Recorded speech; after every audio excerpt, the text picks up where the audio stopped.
it's a bit of a different ideology than Rav Chaim Teichel was writing about his father. Okay, this is going to talk about an interesting story that happens with the Belzer Rebbe. A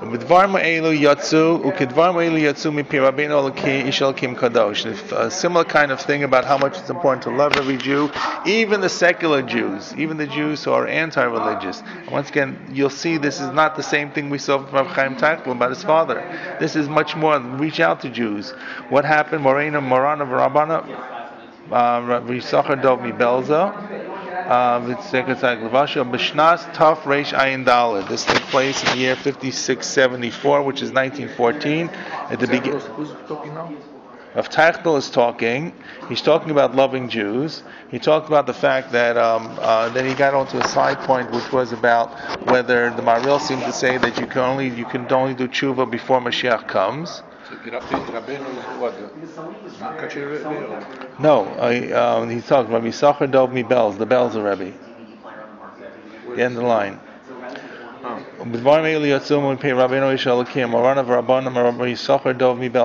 Yes? Yeah. Okay.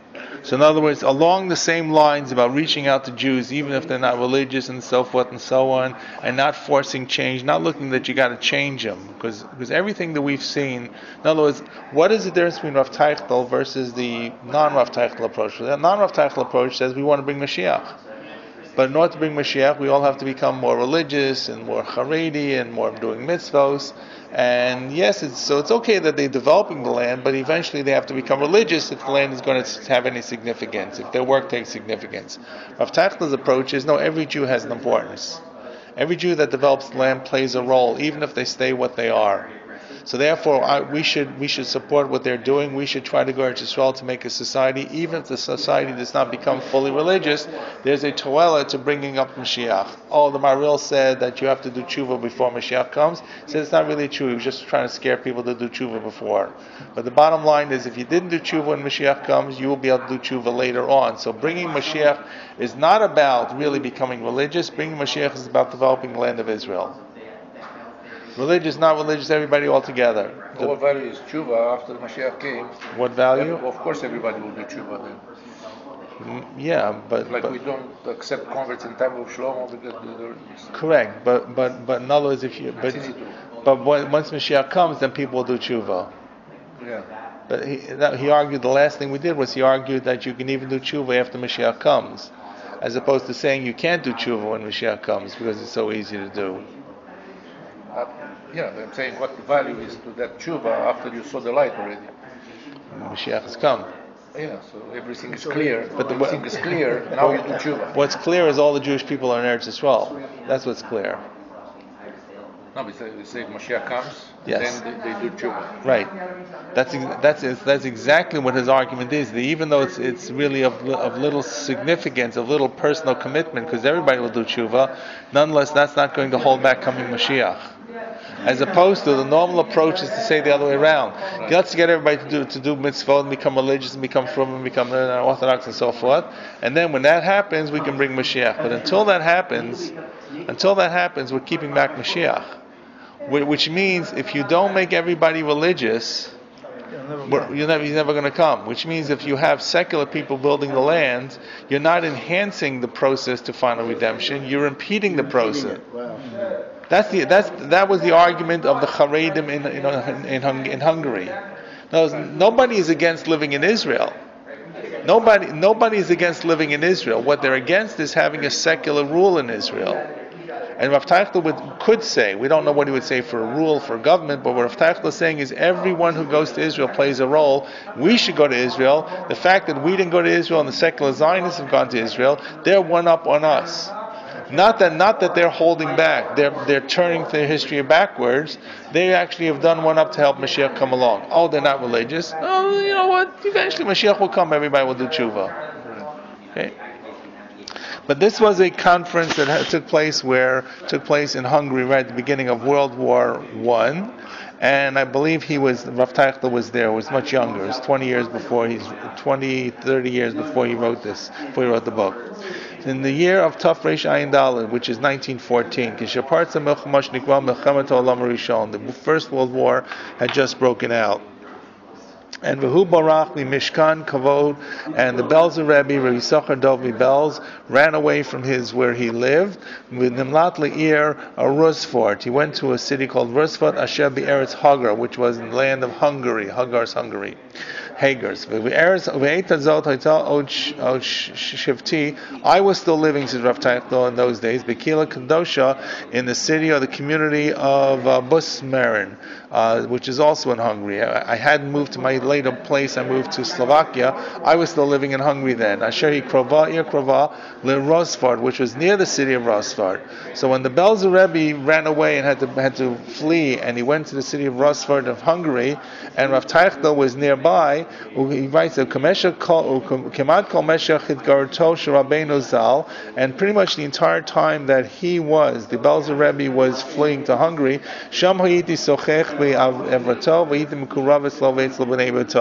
I was a frequent guest, I was there, I was close to him, I was nichnas yotze, I would come and go to his house. In the city of Busbaron, he had some relatives there. And many times, he writes in parentheses, I would help and speak to the government to try to cut some deal for them, or to cut them some slack.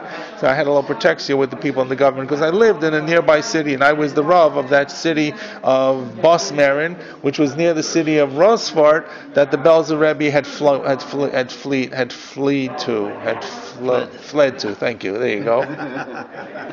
Now, because the Belzer Rebbe left Belz and went to the city in Hungary, Rosfart, people came from all over to see him and to greet him and to meet him, because they only had now the opportunity to meet the Belzer Rebbe who had come from Belz. They didn't live near Belz. One time there was a great congregation or get together of a lot of the great scholars from B'Shaita Od Az Medina Gdolam Gdolei Torah Gonei Dar. This was a community, and this was a country that was filled of Gdolei Torah, not like now where they're all being sent away. Right, so Teichel. V'Ziknei Adar Gdola Medina Kdoshei Yon Hayu Yoshvim Lefanav. They were Zikanim of the generation. They were great people in the political structure. Kdoshei Yonim, great holy people were there, sitting before the Belzer Rebbe. U'Barosham Haya Haisaba Kadisha Shushat Yuchsin, and sitting in front of them was this great old person, holy person, who had a great yichus. Morain of Rabbeinu Rav Moshe Teitelbaum, was the Av Beis and Kadosh of Madiyar Lapish or Lapush in Siebenbergen. He was a Neched v'Talmid Mufak l'Moran Bal Yetov. He was a grandson of the Bal Yetov Lev, which is also a with the same name as him. He was named after him, and he was a Talmud as well of him. And he printed the Shalosh Chulos Heishiv Moshe L'Zekeno Rabban Yisrael Bal Yismach Moshe. He printed the Chuvos of the Yismach Moshe. And this person, Rav Moshe David Teitelbaum, who was the grandson of the Bal Yitov Lev, was a great speaker and a great orator. And all these Rabbanim are there, and they're all sitting, and who's in front that they're talking to? Who's sitting at the head? The Belzer Rebbe. Okay, the Arach v'Tan lefnei Rabbeinu mi Belzer, and he spoke before the Belzer Rebbe, this the grandson of the Yitav Lev. Hayot sham b'nei Yisrael shruim b'tzar kamat b'chol ha'olam. He says, seeing that the Jews are in a lot of trouble, this beginning of First World War, there's a lot of people being refugees. V'yatzar tkufot kutufot harbe miyod, and all the tzarot are coming one after the other. The ain trufal makot Yisrael, and there's no remedy, there's no cure, there's no potion for the makot on Yisrael. Zulat im yitaru kulam yachad kol haklal Yisrael tshuva. The only thing that looks like can help us is if we're all going to do tshuva. If we all do tshuva, God will open up the gates and will change things, but that's not going to happen. And therefore, it would seem to be logical, the proper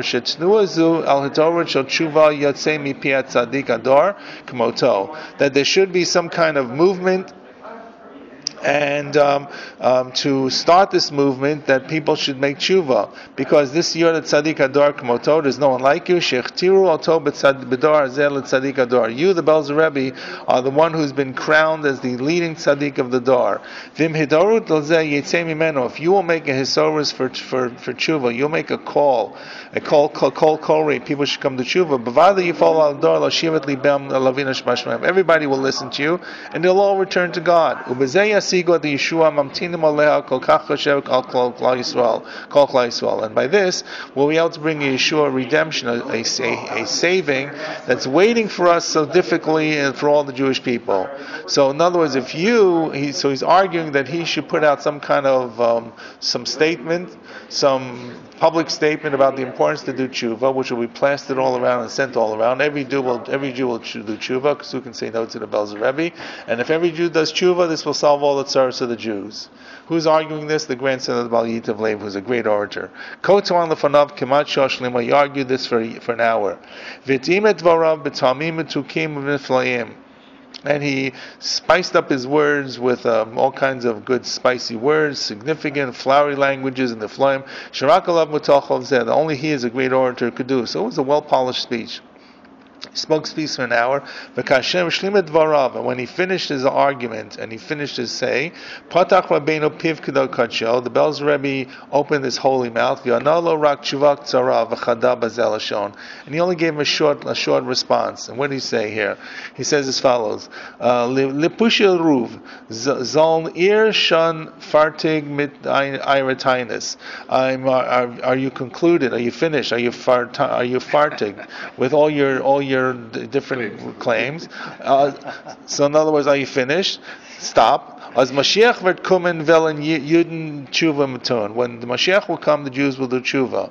In other words, not now. I can't force them to do tshuva. When the Mashiach will come, the Jews will do tshuva.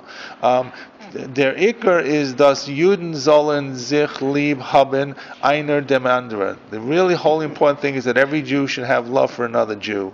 So this is what the Belzer Rebbe responded. He didn't say, let's go out and make everybody do tshuva. What are you supposed to do? Love every Jew the way they are. That's the only thing. You want to make change? Avas chinam. It didn't make sense. What he was asking from the Belzer Rebbe didn't make sense. Because if he comes out and makes a declaration, who's going to follow? It goes to the Frumen. Well, the Frumen. So you see, the rest? But that's what he's saying basically. The only people who matter are the Fruma. And if you'll make this actually what he had hoped would, that if the Belzer Rebbe says something, who can say no? You're going to say it makes no sense, but for a person in this kind of convocation, and for the grandson of the Yitav Lev, he could only imagine if the Belzer Rebbe came out with a public proclamation, they plastered it all over. Say what? To do tshuva. That every Jew has to do tshuva, that every Jew will do tshuva regardless of what their affiliation and identity was. And he was hoping that this would have an impact. So not just and because if the Belzer Rebbe says it, who can disagree? Now you're saying, of course they'll disagree. But in their mind, or in his mind, and maybe the Belzer Rebbe understood that. The Belzer Rebbe was not a foolish person. He understood basically what you're asking me to do is not going to work. And because, you know what, when they'll do tshuva, not because I say to do tshuva, they'll do tshuva when Mashiach comes. But the point of it being, what he's saying is, you know what, the time for do tshuva is even after Mashiach comes. Right now, you want to know what you can do that has an impact? You can reach out to other Jews. If you love them and you identify with them, if you love them and hold them as part of the Klal Yisrael, that can have an impact. Yeah, smart guy. Right. So this was an actual story, true story that happens in 1914. Rav Teichel now is recalling and writing in 1943. Okay, so let's skip the parentheses. I think I kind of mashed up the Yiddish enough that you figured it out. But you got the idea, right? So if you're following in the English, you surely can follow the idea. It says, in other words, you have to reach out to every Jew. This is what we can do. If we want to bring Mashiach, you have to have Yehav Ish L'Yehu. You have to reach out to the person who's even the most worthless Jew in his nefesh. You have to push away all kinds of pirud levavot. And this, by the way, is supposed to be the quote still of the Rebbe Mibel's. So he started speaking Yiddish, then he turns to Hebrew, but it's supposed to be a paraphrase of what the Belzer Rebbe said in the bold. And this is what the Yeshua can be brought is by having loving for Jews. This is what he actually said from the deepest parts of his heart.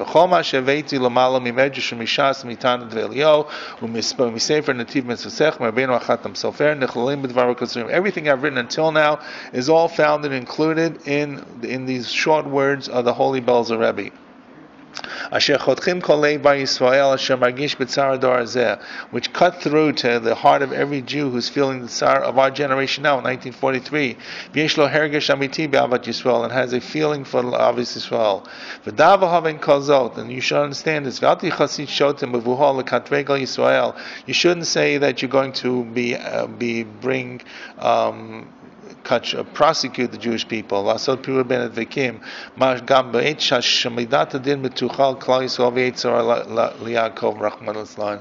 something actually even more. He says, don't cause disunity, but you're actually telling Jews to do tshuva. What you're really going to do, and here's what the party, he doesn't say this clearly, but what he's trying to say is, if you get up to say that the Jews have not done tshuva and they should do tshuva now, what you're really pointing out to me, Midas Hadin, is the Jews are not worthy. Mm-hmm. What we're really saying is the Jews are only worthy if every Jew does tshuva. And if it doesn't happen, you've actually gambled everything away. So what should you do? Reach out to Jews, then at least you know you can do Avas Chinam, and you bring a unity to Jewish people. So that's the words that he brings from the Belzer Rebbe. And he says, and I found something else in the Belzer Rebbe. I found the words of the Belzer Rebbe, and I think he's going to say a little more clearly what I just said. He writes on the Sefer of the Divrei Emet. So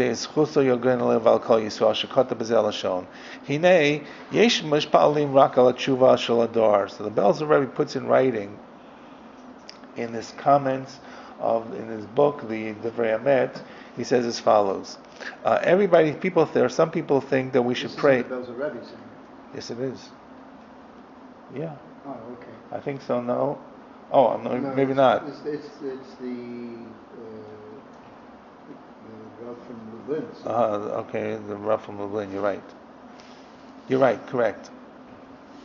And he's agreeing with that. Yes, correct. I go back. I'll say it again.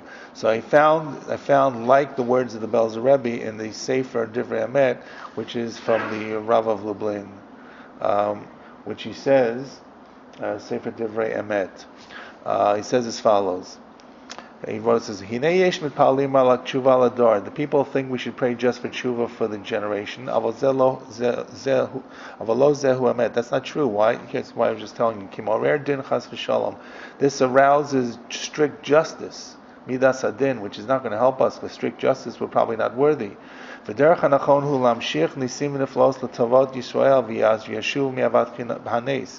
better way to do it is to kind of bring miracles for the sake of the Jewish people, and then people will come back to HaKadosh Baruch Hu when they see miracles. What happened to Mordechai and Esther? The people partook in the feast of Achashverosh. Right? They may have bowed down to the idols. They may have eaten food that was not kosher at the feast at the beginning of Sefer Megillat Esther. And at the very end, after the miracle happened, the Jews were saved. Kimu v'kiblu. It says kimu mashu kiblu kfar. They re-accepted the words of the Torah because they saw that Kadosh Baruch Hu saved them. V'chein pirashnu. It says the same thing in the pasuk in Micha. Kimei tzeitzcha me'eretz Mitzrayim eren in the float. I'm going to show you in the float like the days you came out of Egypt. That's the quote that we need to say, quote from the Sefer Divrei Emet by the Rebbe of Lublin, Rav of Lublin. If you pray for tshuva for the generation, you're going to create justice, work against the Jewish people. It will be strict justice and punish us. What should we do? Rak lebakeshal. You should ask for nisim. What would be the best nace that should come? Mashiach should come. People will return to do service to Hashem. V'chein hu amet kasher omar isha achat gvira v'ashira mir Trenchton bitot atzor shigir rachman l'slan. This woman said in the city of Trenchton, when she had difficult times, she said as follows: As wer de lieber Gott hatte nur ein Wender gezeigt werden. I'm not sure how to translate that. If HaKadosh Baruch Hu would just perform for us a wonder, ein Wunder. Okay, I'll read it again. If wer de lieber God, the loving God, had nur ein Wunder gezeigt werden. He would do for us one wonder. What's a wonder? A miracle, a very unusual thing. Wer sich uns alle bekehren zu Everybody who we know will come running to him. Will join him. So if HaKadosh Baruch Hu do one more fate, he writes in Hebrew, then we'll all return to HaKadosh Baruch Hu. So he's so now they're putting the responsibility on Hashem to do tricks so that they'll believe on it. The tricks is bringing Mashiach. If Mashiach will come, that'll be the greatest wonder in the world. We've been praying for that for thousands of years, and he still hasn't come. So. Right, but by praying that people should do tshuva, it's not going to be helping either.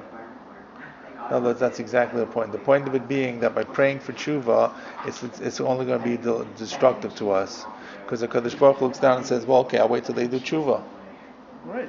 Or I'll open the doors of tshuva and they won't do it. So then what happens? Then we're out. We played our last card. That's really the argument here. So first... Yeah. Could start from Hashem.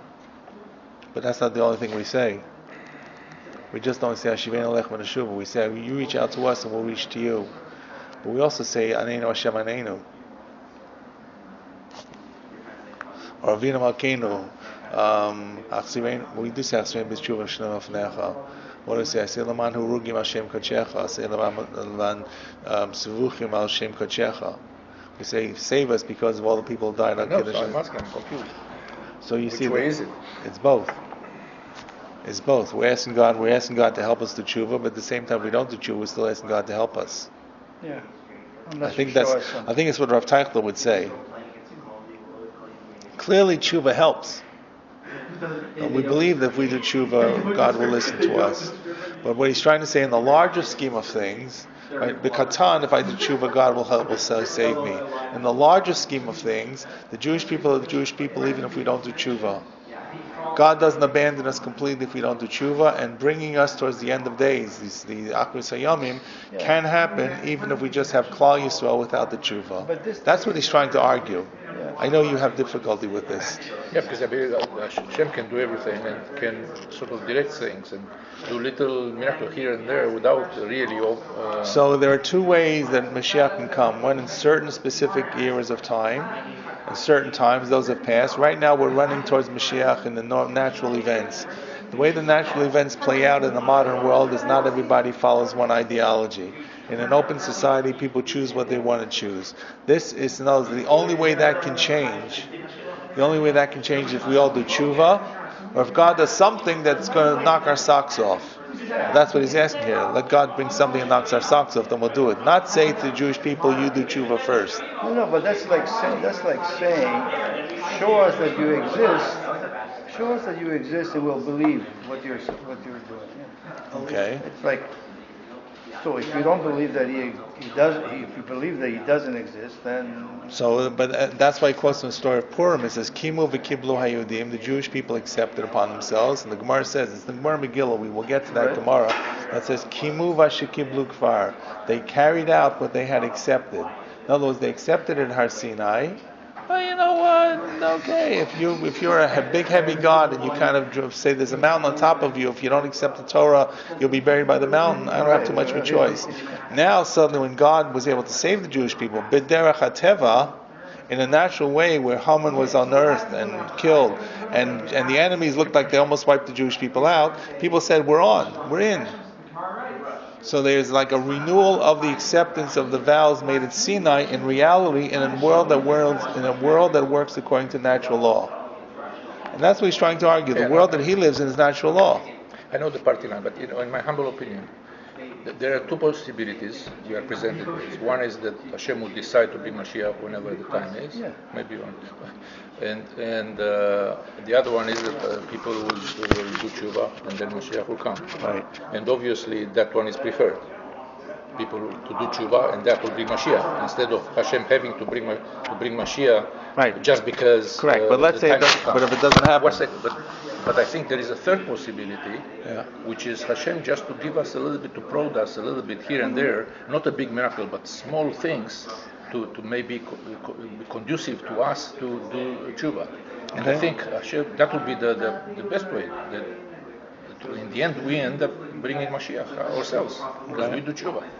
But that doesn't mean that Hashem cannot push us a little bit here and there. So you're getting rid of the free choice, though. No, just a little bit here and here, without us even knowing clearly. So I'm not sure how little is little and how big is big, and what is big for one person is small for someone else. And I think Rav Teichler would say that the travails of the Holocaust were that kind of push to get us to do tshuva. And how do you do tshuva? How do you practically do tshuva? So you say everybody should keep Shabbos. Rav Teichler says no, that's not part of tshuva. You should go to Israel. Going to Israel and helping develop the Israel is worth as much as doing Shabbos. I think that's the edge where Rav Teichler is coming on. Right. And therefore, those who've gone to Israel already are doing it more than I can do because I needed to get that kick in the pants to begin to think about going to Israel.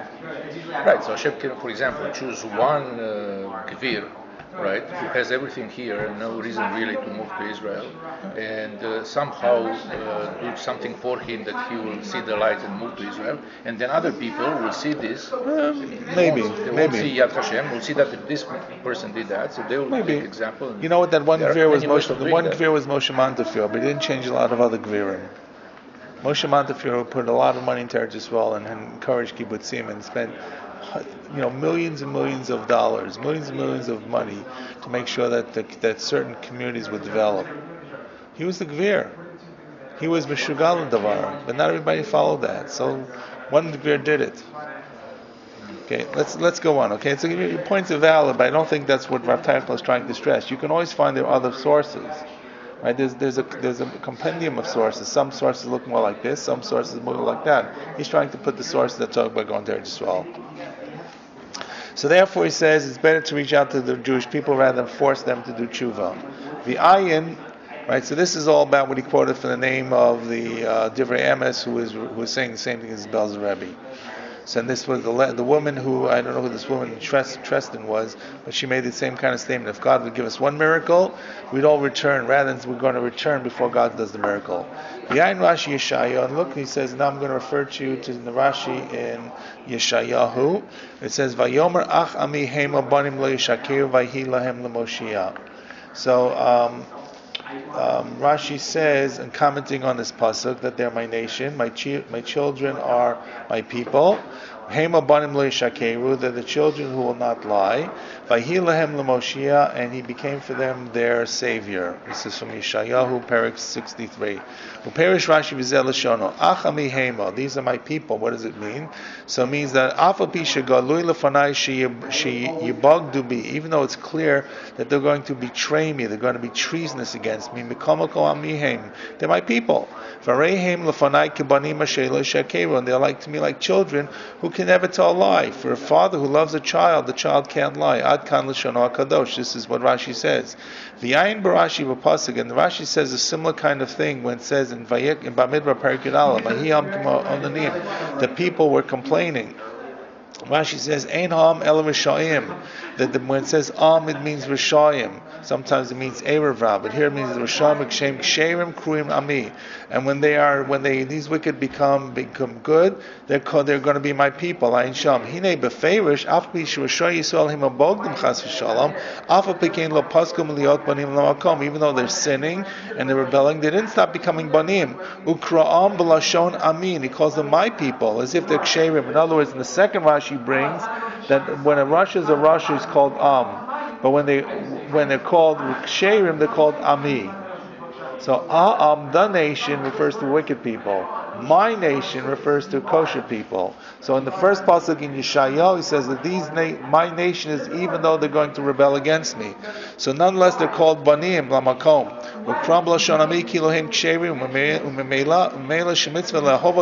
It's a mitzvah to reach out and love to them, to be together with them. And by reaching out to loving these people, we will bring the Yeshua. This is the same end of the pasuk in Yeshayahu chapter 63. By Hilahem Lamashia, God will be for them a savior. Then will be the redemption that we're waiting for. Like the Belzer Rebbe said. In other words, we have to reach out and love every Jew. What's he saying? Even the wicked people, even the anti-religious, they're the right? ones that really need it more than everybody else. Yes, but that will help bring Mashiach along. Yeah. That will bring the Yeshua. Not that at best we should reach out and love them. And if we love them, then they'll become religious and the Yeshua will come. Reaching out to love them is bringing the Yeshua, by healing the Moshiach. So once again, it's all about trying to reach out, about to have this Avas Yisrael, and to look positively upon the Jewish people. Okay. Amra Kadosh Baruch Hu, what's one more paragraph? Amra V'yan Yalkut Shimoni, Amra Kadosh Baruch Hu Hoshea. God says to Hoshea, Chatu Yisrael, the Jewish people have sinned. So Amar Lefanav. So who says back to him? Hoshea, the prophet Hoshea says back to God, Ribono Shalom, Kol Olam Shalach, the whole nation is yours, L'Shalcha. Havirum Be'uma Acheres. You know what? You think they sinned? Switch them out with a different nation. You think the Jewish people are bad? Well, we'll choose someone else. Okay, so Amar Kadosh Baruch Hu. So Kadosh Baruch Hu said back to them, what am I going to do with this Hoshea, this elder Hoshea, with this elder Hoshea prophet? Ani she'Yisrael him banai b'chuni b'nei Avram Yitzchak v'Yaakov. So these children, they are my children. They are the children of my chosen, the children I've chosen, of Avram, Yitzchak, and Yaakov. V'heim echad mishloshet kinyanim shekaniti b'olami. This is like three things that I've acquired. I can't give up: Torah, Shemaim, and Eretz Yisrael. And the Jewish people is the fourth. And you're telling me I should flip them out to another nation? So that's what the Medrash says, the Yalkut Shimoni says about the conversation between Kadosh Baruch Hu and Hoshea. The Jewish people are always the kingdom of God. Even when they sin. How could Hoshea have the right, have the audacity to deprecate the acquisition of HaKadosh Baruch Hu? And us as well. How do we have the right to deprecate God's acquisition? We should be malamed schus for the Jewish people, even when they don't behave properly. It says, they will judge the people with a mishpat tzedek. The role of the Sanhedrin was that they would actually turn the people and turn it to a kaf tzedek, which means Rav Yeshua Bar Shalom that they would turn and find schut before Kadosh Baruch Hu. Who you learn this from? Gidon ben Yoash. Shebiyamav hayisol b'tzara. In his generation, the Jews were in tzaras. By Kadosh Baruch Hu mevakesh adam shiyom aleim schut v'lo himotzei. They look to find someone who can melamed schut, to lead the people properly and to look positively about them. That they couldn't find anyone. Shoyadar dal b'mitzvot masim. There was a poor generation of no one there to lead, no one there who could find merit. When they could find this person, Gidon, he could find schut for them, so the Malach actually appeared to him, as it says, the schut,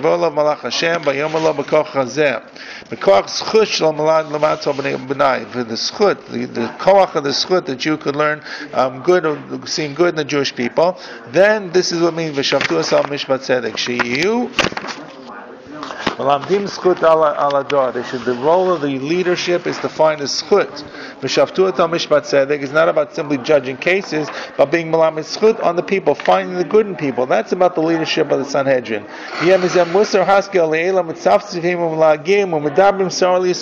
And this should be for us a musar haskel, some kind of condemnation or some kind of lesson for us, I should say, to those who are mitzaftzef, is like they're slandering and scorning. Malagim is slandering. Mitzaftzef is like bird are chirping, and they speak negatively about the Jewish people. A few you may yoter grim should be Israel. Even if the Jewish people they're talking about are the worst of the Jewish people, asul lamed alem chova. You can't speak negatively about them. Chas v'shalom. Kema zer b'chunim, because they are chosen, the chosen seed. Bnei Avram Yitzchak v'Yaakov u'mushroshim b'kedusha, and they are grounded or rooted in sanctity. Kasher aveti leil mizoar, and therefore shmor zechor zeve'al tishkach. And don't forget this and remember this. Shaloti pol bereshet hasatan hamasiach halakater gel Yisrael. Don't fall into the trap, the net of Satan who wants you to speak negatively about the Jewish people. So really what he's trying to say is that besides all the part about going to Eretz Yisrael and all the part about Mashiach and everything, is worse, you can't speak bad about the Jewish people. Any Jew, good Jew, bad Jew, religious Jew, irreligious Jew, secular Jew, Haredi Jew, they're all good. That is a positive value. To speak negatively, you are rejecting Kaviyachal Kadosh Baruch Hu. Kadosh Baruch Hu chose them. Kadosh Baruch Hu doesn't make value judgments. When Hoshea said to him in this conversation, God, choose another people, God gets angry at Hoshea. How can you say that? These are the people I have. These are the only people that I have, and so forth. Okay? So this is where we're at. Maybe I'll do. How about one more paragraph? Yeah. Okay, good. One more way that we can find how you be melamed schut Yisrael, how great it is. Even when they're not worthy, you find the Medrash Shir Hashirim. It says, he doesn't quote exactly what the Medrash is there. It's, I think, also talking about Gidon, Uvivriko Rav Motzino Gidon, and Rashi and Shoftim. Oh my goodness gracious, too many things. I'm going to skip through all the quotes, the references. So if you look at all these places that I just quoted you, where you should look on your own. That you should always be malamed schut and find the schut for the Jewish people when they're in trouble. You should love of your heart, of your soul, real love. Look at all these places, all these medrashim. I didn't look them up. God will save them from tzara. And this is what the Belzer Rebbe said, and he goes back to finish off this whole piece by referring once again to the statement of the Belzer Rebbe. Their ikar is das merzol zich leib haben einer dem andere. Everyone to the other one has to love with each other. Ach dem schus wird der Eibishter helfen. With this schus about loving every Jew, HaKadosh Baruch Hu will save the Jewish people.